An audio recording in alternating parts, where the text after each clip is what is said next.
Jokic just got exposed in the worst playoff game of his career, and he's getting clamped, soundly outplayed by Rudy Gobert in this series. Game 3, Jokic 27% from the field, very little playmaking impact, bad defense.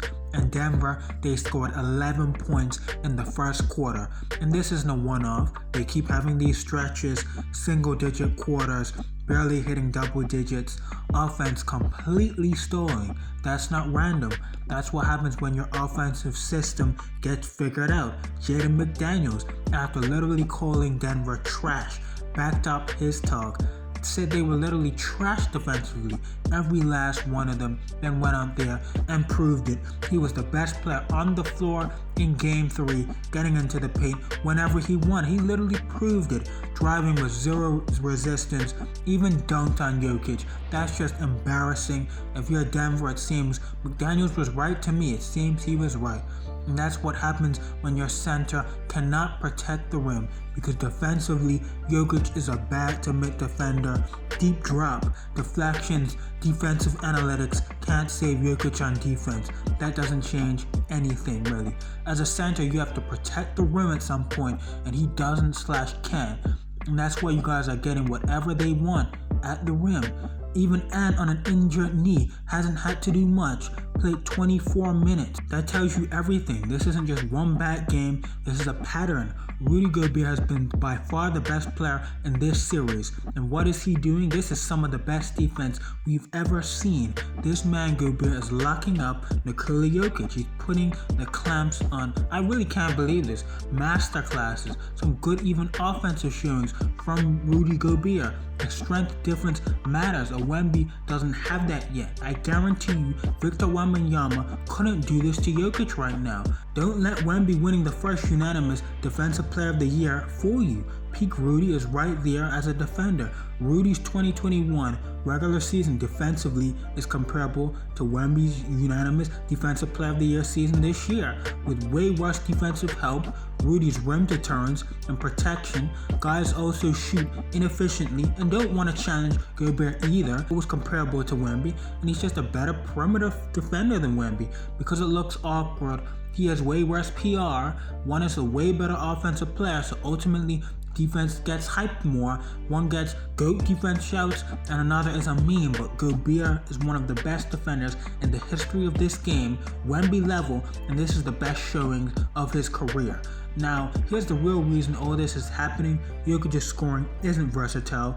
He's a mid-face-up player for that great of a big. He's not Dirk, he's not Embiid in face-up situations. He's elite at pick and roll, pick and pop, floaters, great free efficiency. But when you need a bucket, playoffs, elite defenses, you have to create. And Jokic doesn't create advantages. He waits for them. That's the key. He doesn't break defenses down. He reacts to what's already there. And in the playoffs, that's a problem because elite defenses don't give you those advantages. So what ends up happening? You get those same stretches again, 11-point quarters, single-digit runs. Now look at the specifics. No real first step, no consistent ability to get by defenders. We literally saw him try to face up Gobert and he got blocked. So he's forced into floaters over length. That's exactly what Gobert is forcing. Now add the three-point shooting. Outside of one playoff run, a 2023, a fluky 47% run, it falls off hard in the playoffs. And the more he shoots in big games, the worse it gets. Teams want him taking those shots. 0 for 10 in games versus OKC, several of them. 25% from 3 in the 2025 playoffs, 26% in the 2024 playoffs, 28% from 3 in the 2022 playoffs, and this series around 21% so far in the 2026 playoffs. That's not pressure, that's something defenses will perfectly live with. Take away the post, everything collapses because that's the only place he creates real pressure, the only place he draws doubles or any crazy kind of attention. Outside of that, nothing consistently, and even in the post, he's not like Shaq. I don't even need to explain that because everyone knows the raw physical dominance of Shaq. Not even close. Before anyone says Shaq, versatility, blah blah blah. So don't. Different level. Jokic is not a top 15 scorer I've seen. And compare him to Dirk.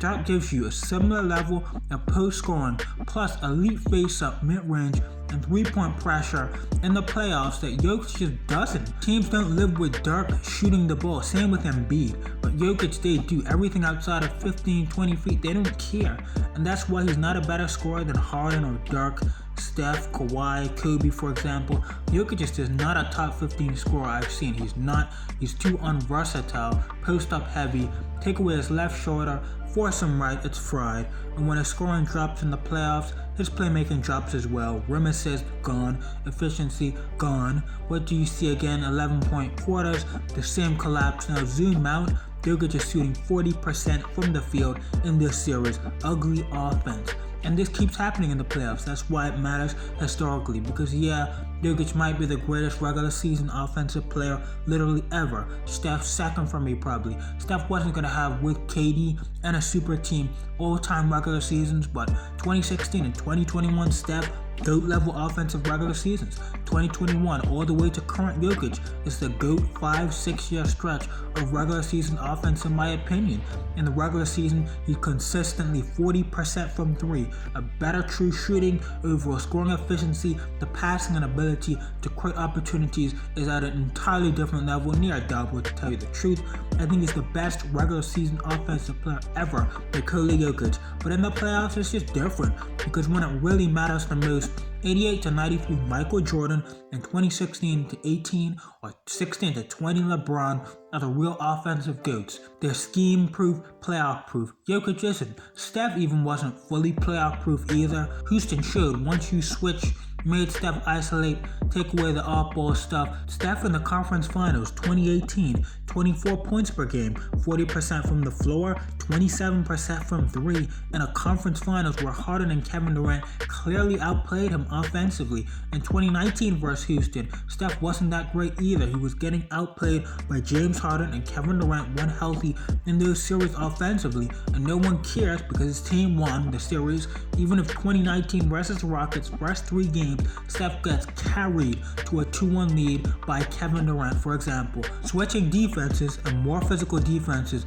made Steph, like Jokic, a clear playoff dropper. Didn't quite drop to quite the tune of Jokic, but LeBron and Jordan, when it really mattered, were just different. 88-93 MJ, 16-18 LeBron. No bad series I've watched, and specifically nothing as bad as Jokic versus the Wolves 2024, Jokic versus Clippers 2025, Jokic versus OKC 2025, Jokic versus the Wolves right now, Steph versus Houston, and back-to-back years. If you want to add him into this, find the series is bad. You can't. That's the difference. Because 2023 Jokic, arguably the best offensive postseason ever, 100%. But consistently, Jokic was not playoff proof. And that removes him from the GOAT offensive conversations. Removes Steph Curry as well. After MJ and LeBron, it's a debate. You can put Jokic in there, Steph, Magic, Nash. Jokic is 100% not definitively above those guys, but in that conversation, even peak Shaq is arguable with offensive Jokic right now.